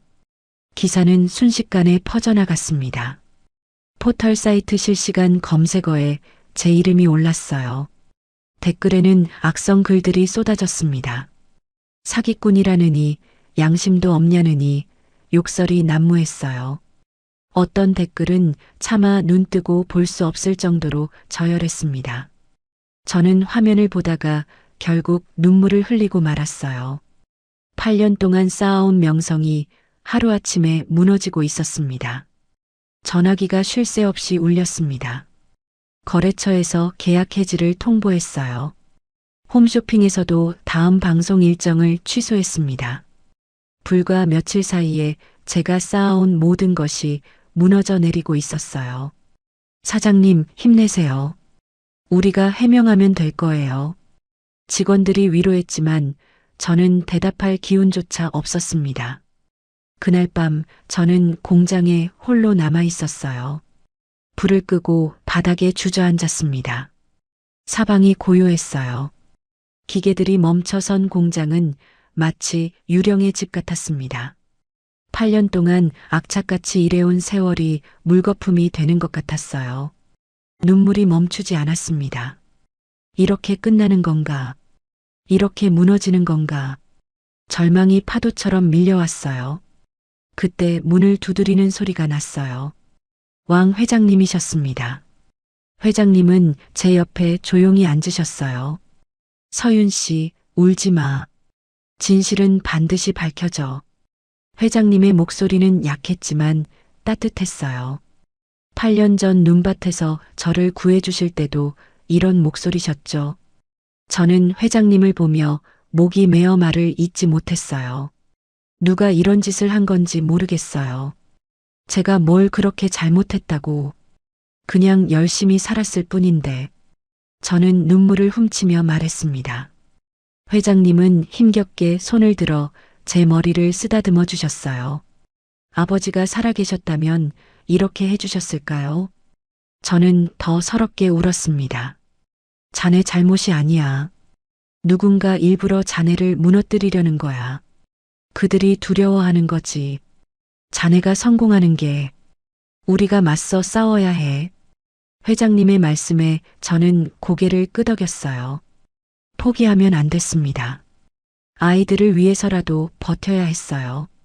다음 날 저는 국립농산물품질관리원에 자진해서 원료 검사를 요청했습니다. 공장 문을 활짝 열고 기자들을 불러 모았어요.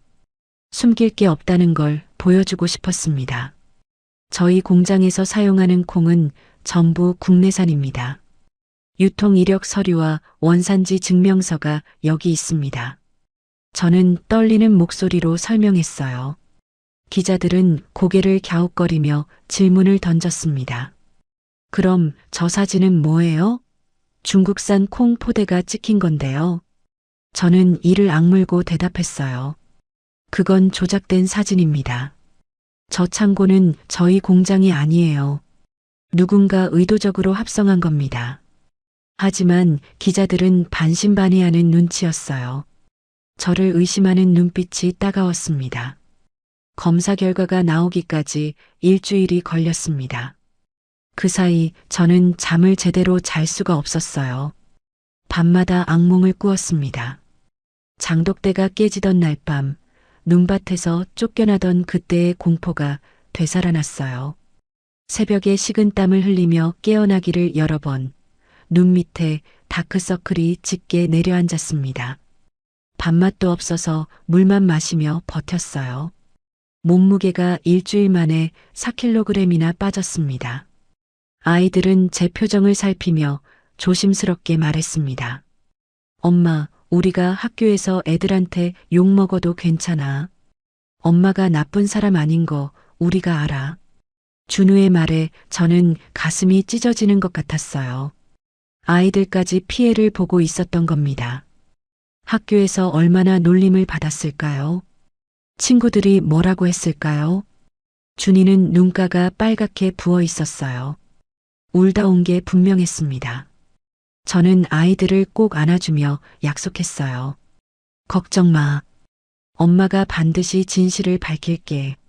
너희가 고개 숙일 일 절대 없어. 준우는 고개를 끄덕였고 준이는 제 품에서 한참을 울었습니다. 드디어 검사 결과가 나왔습니다. 국립농산물품질관리원에서 발급한 공식 문서였어요. 결과는 국내산 콩 100%, 이물질 없음이었습니다. 저는 그 종이를 받아들고 한참을 멍하니 바라보았어요. 진실이 밝혀진 순간이었습니다. 저는 그 종이를 들고 기자회견을 열었어요. 보시다시피 저희 제품은 문제가 없습니다. 누군가 악의적으로 허위 사실을 유포한 겁니다. 저는 법적 대응을 하겠습니다. 저는 카메라 앞에서 당당하게 말했어요. 목소리가 떨렸지만 최대한 침착하게 보이려고 애썼습니다. 기자들의 카메라 플래시가 눈을 찔렀지만 피하지 않았어요. 숨길 게 없으니까요. 기자회견이 끝나고 여론이 조금씩 바뀌기 시작했어요.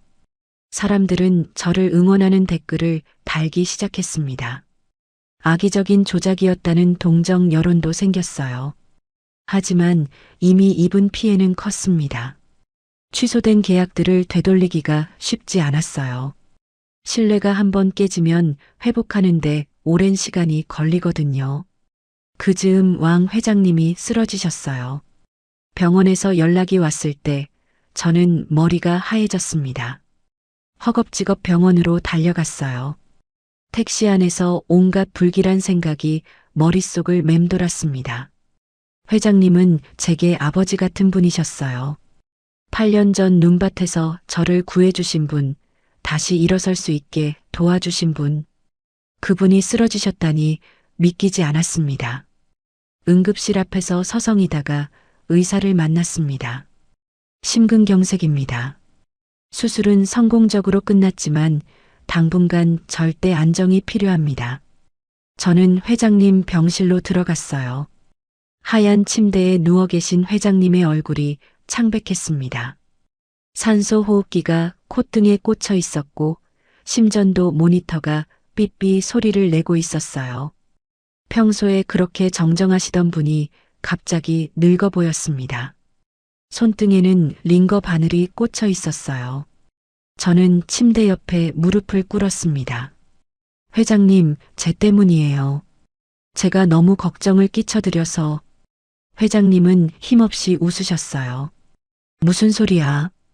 내가 원래 심장이 약했어. 자네 탓 아니야. 하지만 저는 회장님이 저 때문에 스트레스를 받으셨다는 걸 알았어요. 가짜 뉴스가 터진 뒤로 회장님은 밤잠을 설치며 이리저리 뛰어다니셨거든요. 변호사를 알아보시고 기자들을 만나시고 거래처에 연락하시고 저를 돕느라 무리를 하신 거였습니다. 그 나이에 그렇게 뛰어다니시면 안 됐는데 저는 자책감에 가슴이 무너졌어요. 회장님의 손을 잡고 저는 속으로 다짐했어요. 반드시 이 일의 배후를 밝혀내겠다. 누가 이런 짓을 했는지. 병원에서 나오는 길에 문자가 왔습니다. 모르는 번호였어요. 발신자 표시도 없었습니다. 메시지 내용을 보고 저는 발걸음을 멈췄습니다. 옛 시댁 식구들이 너를 무너뜨리려 한다. 조심해라. 누가 보낸 건지 알 수 없었어요. 전화를 걸어봤지만 전원이 꺼져 있었습니다. 하지만 직감적으로 느꼈어요. 이 모든 일의 배후에 그들이 있다는 걸요.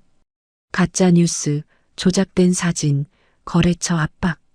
모든 퍼즐 조각이 맞춰지기 시작했습니다. 저는 주먹을 꽉 쥐었습니다. 온몸이 부들부들 떨렸어요. 분노가 치밀어 올랐습니다. 8년 전 저를 내쫓고 장독대를 깨부수던 그들이었어요. 제가 성공하는 게 그렇게 싫었던 걸까요? 제가 떳떳하게 사는 게 그렇게 눈엣 가시였던 걸까요? 저는 이를 악물었습니다. 가만히 당하고만 있을 수는 없었어요. 집에 돌아온 저는 아이들을 재우고 장독대 앞에 섰습니다. 달빛 아래 시간장 항아리가 은은하게 빛나고 있었어요. 어머니, 저 무섭지 않아요. 아니, 무섭긴 한데 도망치지 않을 거예요. 저는 항아리를 쓰다듬으며 중얼거렸어요. 어머니가 저한테 이 항아리를 남기신 건 그냥 장을 담그라는 게 아니었죠. 포기하지 말라는 뜻이었죠. 제가 반드시 지켜낼게요. 이 항아리도, 제 아이들도, 제 사업도요. 바람이 불어왔습니다. 마치 어머니가 대답해 주시는 것 같았어요. 나뭇잎이 사각거리며 소리를 냈습니다. 저는 눈을 감고 깊이 숨을 들이쉬었습니다. 마음이 조금씩 단단해지는 게 느껴졌어요. 이제 반격할 때였습니다. 8년을 버텨온 제가 이 정도에 무너질 리 없었어요. 싸움은 이제부터였습니다. 진실은 반드시 이기게 되어 있으니까요. 익명의 문자를 받은 뒤로 저는 잠을 이룰 수가 없었습니다. 누가 보낸 걸까요? 시댁 사정을 아는 누군가가 제게 정보를 흘린 거였어요. 저는 그 번호로 수십 번 전화를 걸었지만 계속 꺼져 있었습니다. 답답한 마음에 밤새 뒤척였어요. 며칠 뒤 변호사를 찾아갔습니다. 가짜 뉴스 유포자를 고소하기 위해서였어요. 변호사 사무실은 서울 도심에 있었습니다. 고층 빌딩의 깔끔한 사무실에 앉아 저는 그동안의 일을 설명했어요. 변호사는 서류를 검토하더니 고개를 끄덕였습니다. 기사를 쓴 기자와 익명 제보자를 추적해 볼 수 있습니다. 시간이 좀 걸리겠지만요. 저는 비용이 얼마가 들든 상관없다고 했어요. 진실을 밝혀야만 했습니다. 이대로 당하고만 있을 수는 없었어요. 수사가 진행되는 동안 저는 공장 재건에 힘썼어요. 취소된 거래처들을 일일이 찾아다니며 사정을 설명했습니다. 검사 결과지를 들고 담당자들을 만났어요. 진심을 담아 호소했습니다. 어떤 곳은 제 말을 듣고 다시 거래를 해주었고 어떤 곳은 이미 다른 업체와 계약했다며 차갑게 거절했어요. 거절당할 때마다 가슴이 아팠지만 포기할 수 없었습니다. 저에게는 아이들이 있었으니까요. 그러던 어느 날 변호사에게서 연락이 왔어요. 익명 제보자의 신원이 확인됐습니다. 동석 씨 회사의 전 직원이에요. 그런데 이 사람 해고된 지 3개월밖에 안 됐더라고요. 저는 심장이 덜컥 내려앉았습니다. 동석 회사의 직원이라니 우연이 아니었어요. 더 파보니까 이 사람한테 돈을 준 계좌가 있던데 그게 길 여사 명의 계좌랑 연결되어 있어요. 길 여사. 그 이름을 듣는 순간 온몸에 소름이 돋았습니다. 8년 전 저를 눈밭에 내쫓던 그 여자가 8년이 지난 지금도 저를 무너뜨리려 하고 있었던 거예요. 저는 이를 악물었습니다. 이제 확실한 증거가 생겼어요. 법적으로 맞서 싸울 수 있게 된 겁니다. 그 즈음 이상한 소식이 들려왔어요. 동석네 집안에서 큰 싸움이 벌어졌다는 거였습니다. 우연히 만난 옛 지인이 귀띔해 주었어요.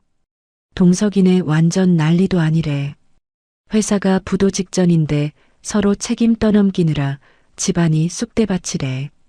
길 여사는 매일 소리 지르고 동석이는 술만 마시고 저는 별로 놀랍지 않았어요. 그들이 잘 될 리가 없었거든요.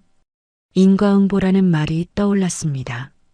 하지만 한 가지 마음에 걸리는 게 있었어요. 민재. 그 아이는 어떻게 되었을까요?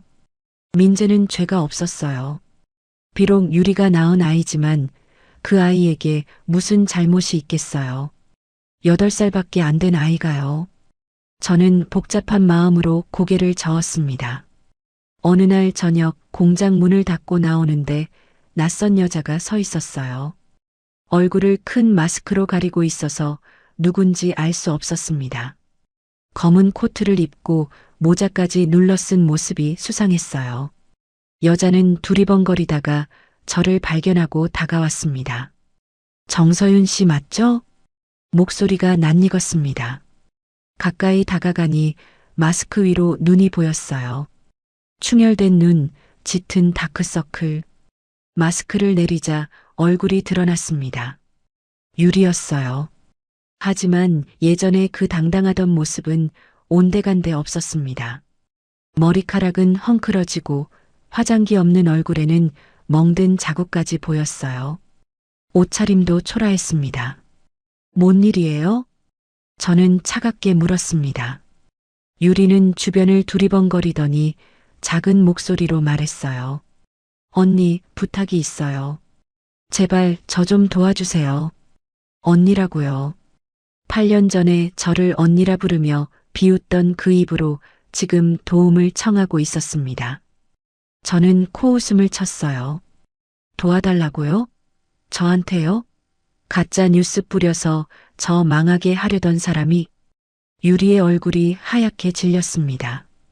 입술이 파르르 떨렸어요. 그건 시어머니가 시킨 거예요. 저는 몰랐어요. 정말이에요. 저는 믿지 않았습니다. 이 여자가 모를 리가 없었어요. 거짓말하지 마세요. 당신도 한통속이었잖아요. 유리가 갑자기 무릎을 꿇었습니다. 저는 당황해서 한 발짝 물러섰어요. 언니, 제발이요. 민재를 살려주세요. 그 애가 지금 위험해요. 민재요. 저는 귀가 번뜩했습니다. 무슨 소리예요? 민재가 왜 위험해요? 유리는 울먹이며 말했어요. 동석이가 민재한테 손을 대기 시작했어요. 술만 마시면 애를 때려요. 어젯밤에는 맥주병을 던졌어요. 민재 이마에 피가 났는데도 길 여사는 모른 척했어요. 회사가 망하고 나서 동석이가 사람이 완전히 변했어요. 매일 술만 마시고 화풀이를 해요. 저도 맞고 민재도 맞고 더 이상 못 참겠어요. 저는 할 말을 잃었습니다. 동석이 그렇게까지 변했다니. 그리고 무고한 8살짜리 아이가 맞고 있다니. 가슴이 철렁 내려앉았어요. 시어머니는 뭐예요? 손주가 맞는데 가만 있어요? 유리는 고개를 저었어요. 시어머니는 동석 편이에요. 민재 보고 맞을 짓을 했다고. 그래서 제가. 유리는 말을 멈추고 깊이 숨을 들이쉬었습니다.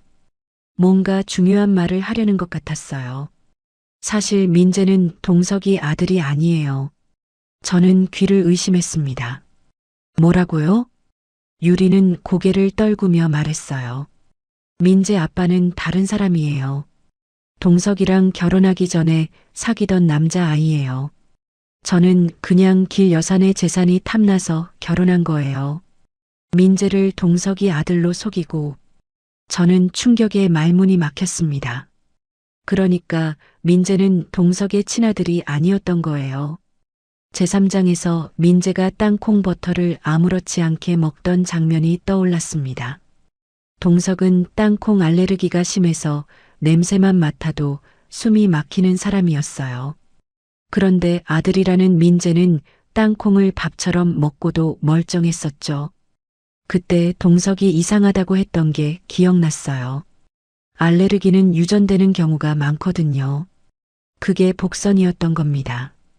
그걸 왜 지금 와서 저한테 말해요? 유리는 눈물을 훔치며 대답했어요. 동석이가 의심하기 시작했어요. 민재가 자기를 하나도 안 닮았다고. 친자 검사를 하겠대요. 검사 결과 나오면 저는 끝이에요. 사기죄로 감옥에 가게 되겠죠.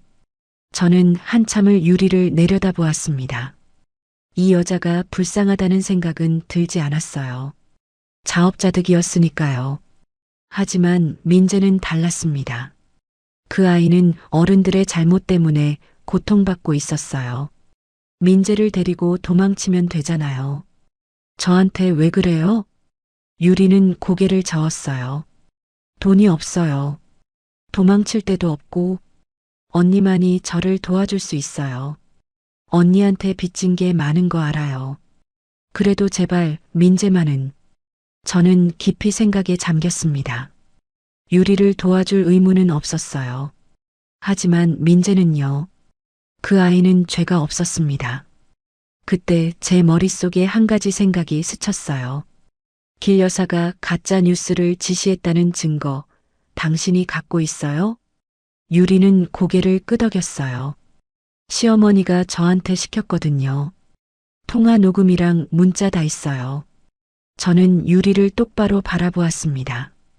그 증거 주면 민재를 도와줄 방법을 생각해 볼게요. 유리의 눈이 커졌어요. 희망이 보이는 것 같았습니다. 떨리는 손으로 제 팔을 잡았어요. 정말요? 정말 도와줄 거예요? 저는 고개를 끄덕였어요. 유리는 펑펑 울기 시작했습니다. 무릎을 꿇은 채 얼굴을 감싸고 통곡했어요. 그 모습이 8년 전 눈밭에서 울던 제 모습과 겹쳤습니다. 저는 그 모습을 지켜보며 복잡한 감정을 삼켰어요. 유리를 용서한 건 아니었어요. 하지만 민재는 달랐습니다. 그 아이를 구해야 했어요. 집에 돌아온 저는 아이들을 재우고 오랫동안 생각에 잠겼습니다. 유리가 준 녹음 파일을 들어보았어요. 이어폰을 꽂고 재생 버튼을 눌렀습니다. 길 여사의 목소리가 또렷하게 들렸어요.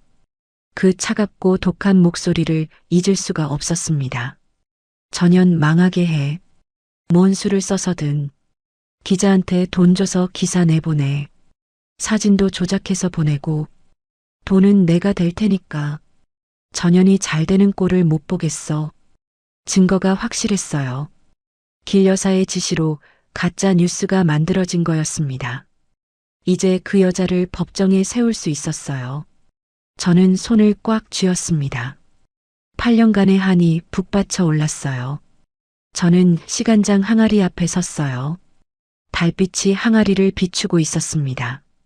검은 윤기가 흐르는 항아리 표면에 제 얼굴이 어렴풋이 비쳤어요. 어머니, 이제 끝이 보여요. 조금만 더 버티면 돼요.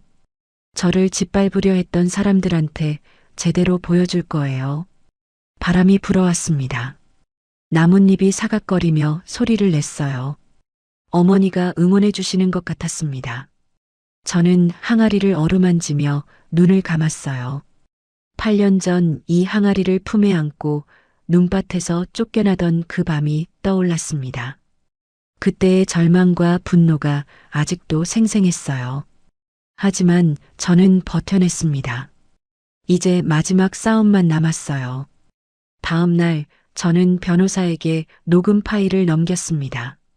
변호사는 파일을 듣더니 놀란 표정을 지었어요. 연필을 내려놓고 저를 바라보았습니다. 이 정도면 확실합니다. 길 여사를 명예훼손과 업무방해로 고소할 수 있어요.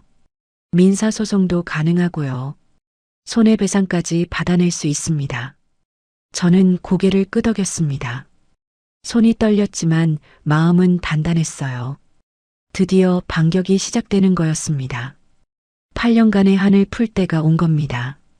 하지만 싸움은 아직 끝나지 않았어요. 오히려 진짜 전쟁은 이제부터였습니다.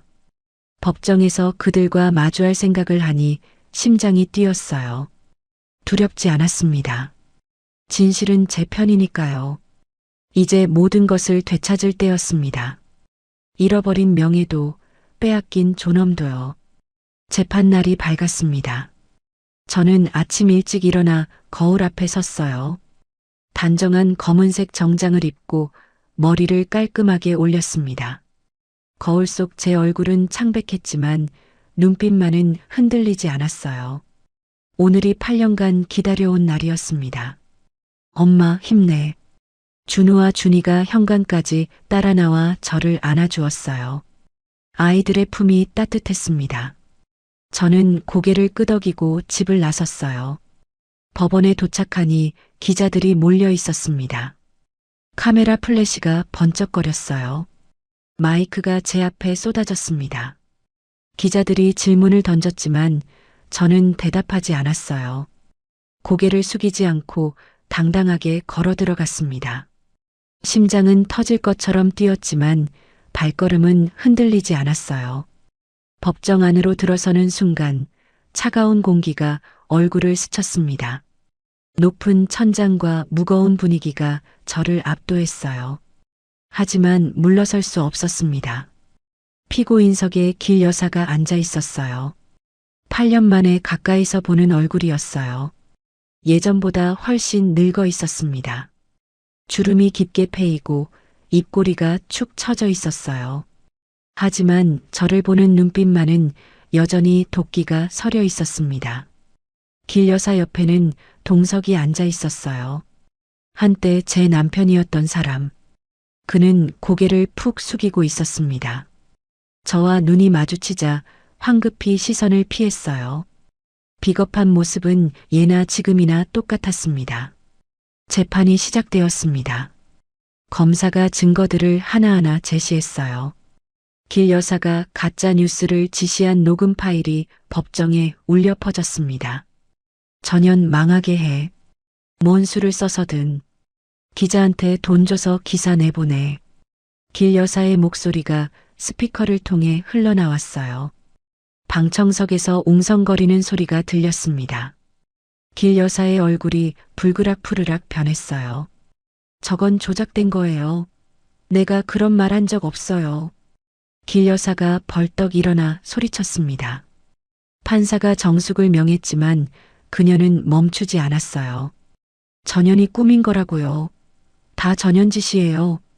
저를 가리키며 악을 썼습니다. 저는 미동도 하지 않았어요. 차분하게 그녀를 바라보았습니다. 8년 전이었다면 저 소리에 움츠러들었겠죠. 하지만 지금의 저는 달랐습니다. 증인 신문이 시작되었어요. 유리가 증인석에 앉았습니다. 그녀는 떨리는 목소리로 진술했어요. 시어머니가 저한테 시켰어요. 전 며느리를 망하게 하라고. 제가 직접 기자한테 돈을 전달했습니다. 유리의 증언에 길 여사가 다시 폭발했어요. 이 배은망덕한 년아, 내가 감히. 조용히 하세요. 판사가 호통을 쳤습니다. 법정 경위가 길 여사를 제지했어요. 그녀는 씩씩거리며 자리에 앉았습니다. 저는 증인석으로 불려나갔어요. 변호사의 질문에 따라 8년 전부터 지금까지의 일을 진술했습니다. 시집살이의 고통, 장독대가 파괴되던 밤, 눈밭에서 쫓겨나던 순간, 말하는 내내 목이 메었지만 울지 않았어요. 이 자리는 눈물을 흘릴 곳이 아니었습니다. 8년 전 저는 맨발로 눈밭에 쫓겨났습니다. 뱃속에 아이가 있는 줄도 모르고요. 그날 밤 저는 죽을 뻔했어요. 영하 15도의 추위에 맨발로 서서 하늘을 올려다보았습니다. 그때 저는 정말 포기하고 싶었어요. 하지만 살아남았습니다. 누군가 저를 구해주었고 뱃속에 쌍둥이가 있다는 걸 알게 되었어요. 그 아이들을 위해 버텼습니다. 악착같이 살아남아서 여기까지 왔어요. 저의 진술이 끝나자 방청석이 숙연해졌습니다. 여기저기서 훌쩍이는 소리가 들렸어요. 저도 눈시울이 뜨거워졌지만 꾹 참았습니다. 그때 동석 측 변호사가 질문을 던졌습니다. 원고는 피고 측과 개인적인 원한이 있지 않습니까? 이 소송이 복수를 위한 것은 아닌지요? 저는 똑바로 그를 바라보았어요. 복수요? 저는 복수하려는 게 아닙니다. 진실을 밝히려는 겁니다. 그리고 제 명예를 되찾으려는 거예요. 그게 잘못인가요? 변호사는 더 이상 질문하지 못했습니다. 재판이 진행되는 동안 예상치 못한 일이 벌어졌어요. 동석이 갑자기 자리에서 일어났습니다. 재판장님, 저도 할 말이 있습니다. 길 여사가 당황한 표정으로 아들을 바라보았어요. 동석아, 앉아. 뭐 하는 거야? 하지만 동석은 어머니를 무시하고 말을 이었습니다. 어머니가 한 일 저도 알고 있었습니다. 말리지 못한 건 제 잘못이에요. 그리고 동석은 깊이 숨을 들이쉬었어요. 무언가 큰 결심을 한 표정이었습니다. 민재가 제 아들이 아니라는 것도 알고 있습니다. 친자 검사를 했거든요. 결과가 어제 나왔어요. 100% 제 아이가 아니래요. 법정이 술렁거렸습니다. 방청석에서 탄성이 터져 나왔어요. 기자들이 펜을 바쁘게 놀렸습니다. 길 여사의 얼굴이 하얗게 질렸어요. 입술이 파르르 떨렸습니다. 뭐라고? 그게 무슨 소리야? 민재가 내 아들이 아니라니. 동석은 쓴웃음을 지었어요. 그 웃음에는 씁쓸함과 체념이 담겨 있었습니다. 어머니, 다 끝났어요. 유리가 저한테 다 털어놨어요. 민재 아버지가 누군지도요. 길 여사가 휘청거렸습니다. 옆에 있던 변호사가 부축했어요. 그녀의 눈에서 눈물이 흘러내렸습니다. 하지만 저는 동정심이 들지 않았어요. 그녀가 뿌린 씨앗이었으니까요. 동석이 저를 향해 고개를 숙였습니다. 깊이, 아주 깊이 허리를 굽혔어요. 미안합니다. 8년 전에도 지금도 제가 비겁했어요. 당신을 지키지 못했어요. 저는 아무 대답도 하지 않았어요. 그의 사과가 진심인지 아닌지는 중요하지 않았습니다. 이미 지난 일이었으니까요. 그 사과로 8년의 고통이 지워지는 것도 아니었어요. 저는 그저 앞을 바라보았습니다. 재판은 예상보다 빨리 끝이 났습니다. 판사가 판결을 내렸어요. 피고 길 여사에게 명예훼손 및 업무방해 혐의로 징역 2년에 집행유예 3년을 선고합니다. 또한 원고에게 손해배상금 5억 원을 지급할 것을 명합니다. 망치 소리가 법정에 울려 퍼졌습니다. 저는 그 소리를 들으며 눈을 감았어요. 8년간의 한이 조금씩 풀리는 것 같았습니다. 가슴속에 묵직하게 자리 잡고 있던 돌덩이가 서서히 녹아내리는 느낌이었어요. 5억 원이라는 금액보다 더 중요한 건 진실이 밝혀졌다는 것이었습니다. 법정을 나서는데 길 여사가 저를 불렀어요. 정서윤. 저는 발걸음을 멈추고 뒤를 돌아보았습니다. 길 여사는 비틀거리며 다가왔어요. 얼굴이 눈물과 화장으로 범벅이 되어 있었습니다. 한때 저를 벌레처럼 깔보던 그 여자가 지금은 초라한 모습으로 서 있었어요. 세월의 무게와 패배의 굴욕이 그녀를 짓누르고 있었습니다. 내가 이겼다고 생각하지 마. 아직 안 끝났어. 두고 봐. 길 여사의 목소리는 떨리고 있었어요. 예전의 날카로운 기세는 온데간데 없었습니다. 저는 담담하게 대답했어요. 아니요, 끝났어요. 진작에 끝났어야 할 일이었죠. 8년 전에 저를 내쫓을 때 이미 끝난 거예요. 길 여사의 눈이 흔들렸습니다. 더 이상 예전의 위세는 없었어요. 늙고 초라한 한 여자가 서 있을 뿐이었습니다. 저는 돌아서서 법원을 나왔어요. 밖에는 햇살이 쏟아지고 있었습니다. 눈이 부셔서 손으로 햇빛을 가렸어요. 가슴 깊은 곳에서 뜨거운 것이 치밀어 올랐습니다. 왕 회장님이 휠체어에 앉아 기다리고 계셨어요. 아직 퇴원은 못하셨지만 꼭 오시겠다고 고집을 부리셨거든요. 간호사가 옆에서 회장님을 부축하고 있었습니다. 회장님의 눈가에도 눈물이 고여 있었어요. 8년간 저를 지켜봐 오신 분이셨습니다. 서윤 씨, 고생 많았어. 자네 어머니도 하늘에서 기뻐하실 거야. 회장님의 말씀에 저는 결국 눈물을 흘리고 말았습니다. 재판 내내 참았던 눈물이었어요. 펑펑 울었습니다. 8년간 쌓인 서러움이 한꺼번에 쏟아져 나왔어요. 회장님은 제 손을 꼭 잡아주셨습니다. 그 따뜻한 손길에 마음이 놓였어요. 집에 돌아오니 아이들이 뛰어나왔어요. 대문 앞에서 기다리고 있었던 게 분명했습니다. 준우는 제 가방을 받아들었고 준이는 제 손을 꼭 잡았어요. 엄마, 어떻게 됐어? 이겼어? 저는 웃으며 대답했습니다. 엄마가 이겼어. 우리가 이겼어. 준우와 준이가 환호성을 지르며 제 품에 안겼어요. 저는 아이들을 꼭 껴안았습니다. 이 아이들을 위해 버텨온 8년이었어요. 새벽부터 밤까지 일하고 욕을 먹으면서도 포기하지 않았던 나날들. 그 모든 것이 오늘을 위한 거였습니다. 이제 드디어 떳떳해질 수 있었어요. 아이들 앞에서 고개를 숙이지 않아도 되는 엄마가 된 거였습니다. 그날 밤 저는 장독대 앞에 섰어요. 시간장 항아리가 달빛 아래 빛나고 있었습니다. 까만 윤기가 흐르는 표면에 별빛이 반사되었어요. 저는 무릎을 꿇고 항아리를 어루만졌습니다. 어머니, 끝났어요. 제가 해냈어요. 어머니가 지켜주신 덕분이에요. 바람이 불어왔습니다. 항아리에서 은은한 향기가 퍼져나왔어요. 100년 묵은 시간장의 깊은 향. 마치 어머니가 저를 안아주시는 것 같았습니다. 눈물이 또 흘러내렸어요. 하지만 이번에는 슬픈 눈물이 아니었습니다. 감사와 안도의 눈물이었어요. 저는 눈을 감고 깊이 숨을 들이쉬었습니다. 밤 공기가 시원하게 폐를 채웠어요. 가슴속에 응어리져 있던 것들이 조금씩 녹아내리는 것 같았습니다. 싸움은 끝났습니다. 하지만 제 삶은 이제부터가 진짜 시작이었어요. 더 이상 과거에 묶여 있지 않아도 되었습니다. 앞으로 나아갈 일만 남았어요.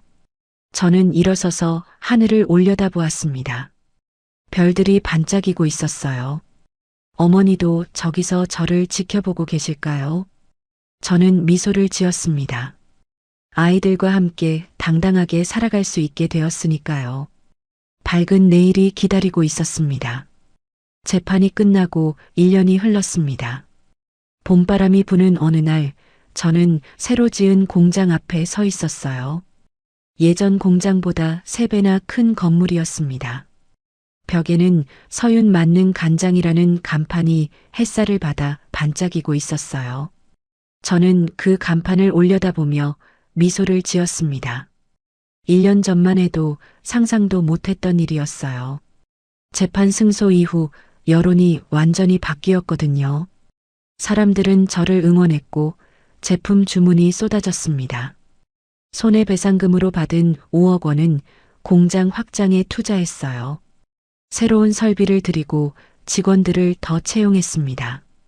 이제 서윤 만능 간장은 전국 대형마트와 백화점에서 팔리고 있었어요. 해외 수출 문의까지 들어오고 있었습니다. 저는 공장 입구에 세워둔 시간장 항아리를 바라보았어요. 예전 것과 똑같은 모양으로 특별 제작한 거였습니다. 모든 시작이 된 그 항아리를 기념하기 위해서요. 사장님, 오늘 출하량 3만 병입니다. 직원이 달려와 보고했어요. 저는 고개를 끄덕이며 대답했습니다. 고마워요. 다들 고생 많아요. 공장 안에서는 기계들이 쉴 새 없이 돌아가고 있었어요. 직원이 15명으로 늘었습니다. 모두가 열심히 일하는 모습을 보니 가슴이 뿌듯했어요. 점심때쯤 왕 회장님이 오셨습니다. 예전처럼 걸어서요. 심장 수술 후 재활을 열심히 하셔서 이제는 건강을 많이 회복하셨어요. 지팡이에 의지하시긴 했지만 눈빛만은 여전히 맑고 따뜻했습니다. 뒤따라온 간병인이 회장님을 부축했어요. 서윤 씨, 잘 되고 있구먼. 내가 눈이 밝았어. 회장님은 공장을 둘러보시며 흐뭇하게 웃으셨어요. 새로 들인 기계들, 분주하게 움직이는 직원들, 상자에 담겨 출하를 기다리는 제품들을 하나하나 살펴보셨습니다. 다 회장님 덕분이에요. 9년 전 눈밭에서 저를 안 도와주셨으면 여기까지 못 왔어요. 그날 밤 진짜 죽을 뻔했거든요. 저는 진심을 담아 말했습니다. 회장님은 손을 내저으셨어요. 내가 한 건 씨앗을 심은 것뿐이야. 물을 주고 가꾸고 꽃을 피운 건 자네야. 자네 어머니도 하늘에서 기뻐하실 거야. 회장님의 말씀에 눈시울이 뜨거워졌습니다. 9년 전 눈밭에서 저를 구해주신 분, 그분이 없었다면 오늘의 저는 없었을 거예요. 오후에는 특별한 손님이 왔습니다. 유리와 민재였어요. 민재는 이제 9살이 되었더군요. 처음 봤을 때보다 훨씬 밝아진 얼굴이었습니다. 이마에 있던 상처 자국도 거의 사라졌어요. 통통하게 살이 오른 볼이 건강해 보였습니다. 손에는 예쁘게 포장된 과일 바구니를 들고 있었어요. 언니, 안녕하세요. 늘 감사한 마음에 찾아뵈었어요. 유리가 조심스럽게 인사했습니다. 1년 전과는 완전히 다른 모습이었어요. 단정하게 머리를 묶고 수수한 옷을 입고 있었습니다. 눈빛도 차분해졌어요.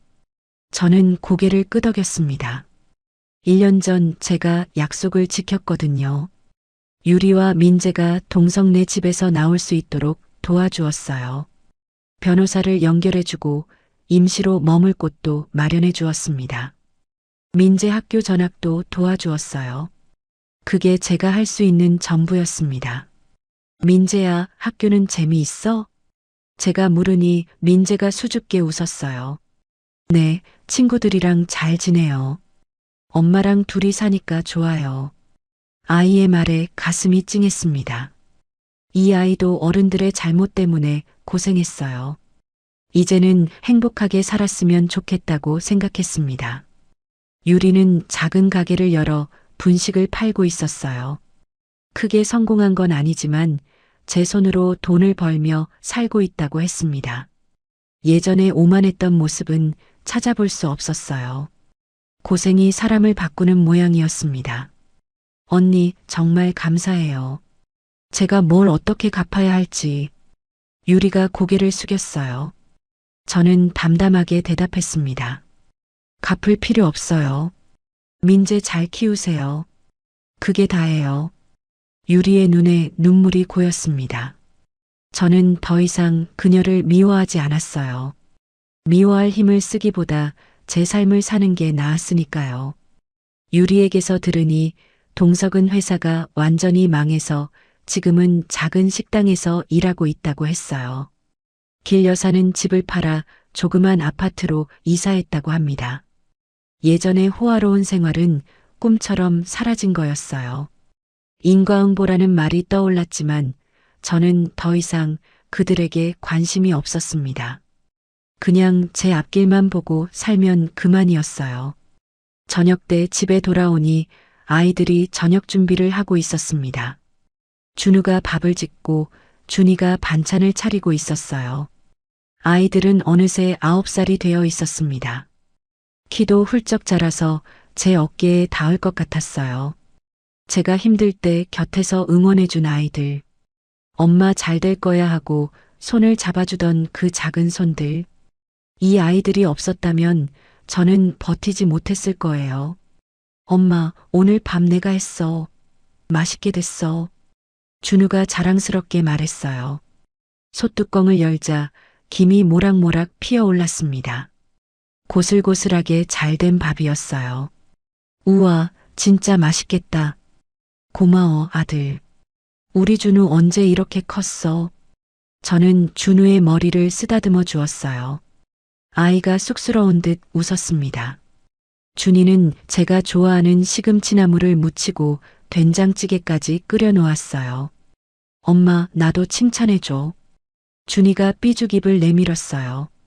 저는 웃으며 딸도 안아주었습니다. 식탁에 둘러앉아 밥을 먹으며 하루 이야기를 나누었어요. 서윤 맞는 간장으로 양념한 불고기가 맛있었습니다. 내가 만든 간장으로 만든 반찬을 아이들이 맛있게 먹는 모습을 보니 뿌듯했어요. 준우는 학교에서 달리기 1등을 했다고 자랑했고 준이는 그림 대회에서 상을 받았다고 했습니다. 아이들의 제잘거림을 들으며 저는 행복을 느꼈어요. 이렇게 평범한 저녁 식사가 얼마나 소중한지 예전에는 몰랐던 것들이었습니다.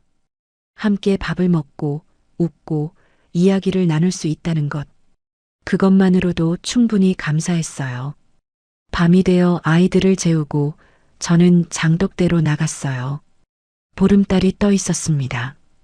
달빛 아래 시간장 항아리가 고요히 빛나고 있었어요. 저는 항아리 앞에 앉았습니다. 검은 윤기가 흐르는 표면을 어루만졌어요.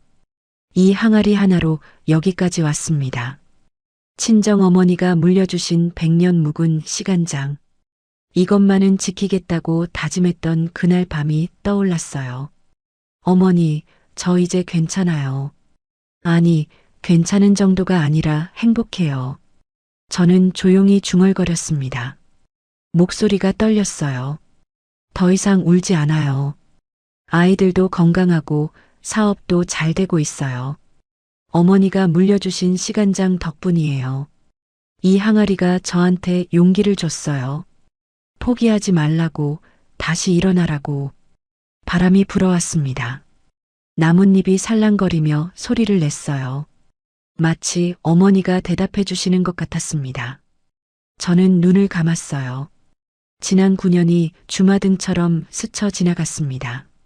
시집살이의 고통, 깨진 장독대 앞에서 울부짖던 밤, 눈밭에서의 절망, 왕 회장님의 구원, 시장 바닥에서 장을 팔던 날들, 홈쇼핑 생방송의 떨림, 가짜 뉴스로 무너질 뻔했던 순간 법정에서의 승리.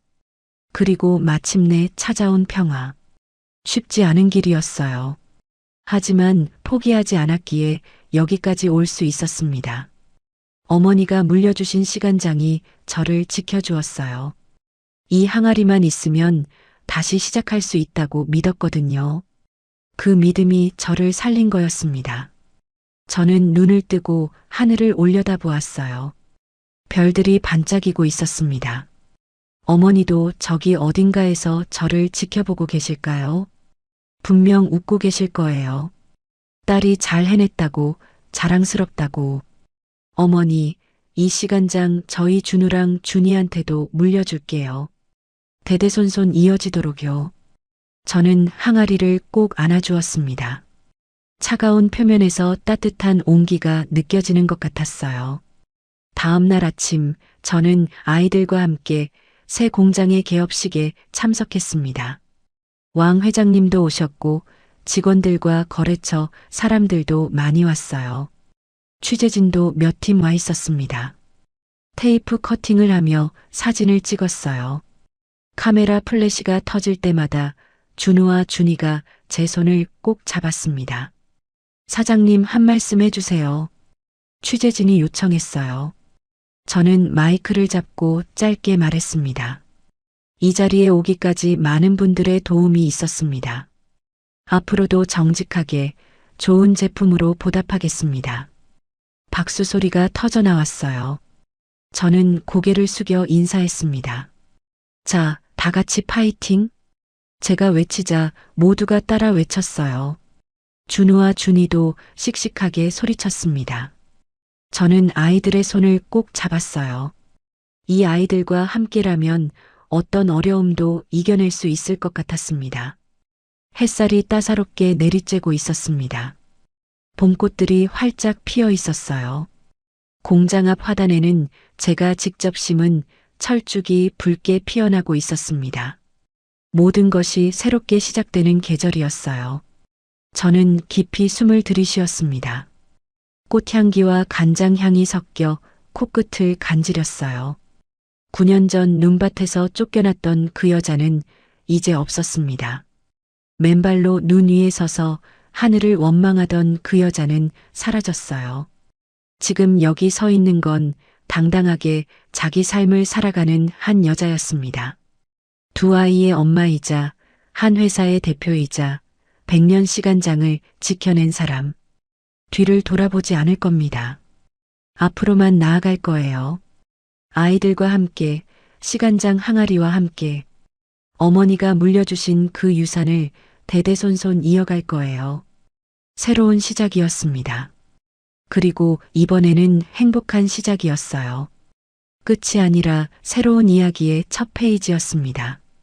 100년 시간장처럼 깊고 진한 삶이 기다리고 있었어요. 오늘의 사연 어떠셨나요? 사연이 마음에 닿았다면 더 좋은 사연으로 찾아뵐 수 있도록 구독과 좋아요를 눌러주세요. 그리고 사연의 주인공을 위한 따뜻한 말씀도 댓글로 부탁드립니다. 여러분의 오늘을 응원합니다. 인생 소풍이었습니다.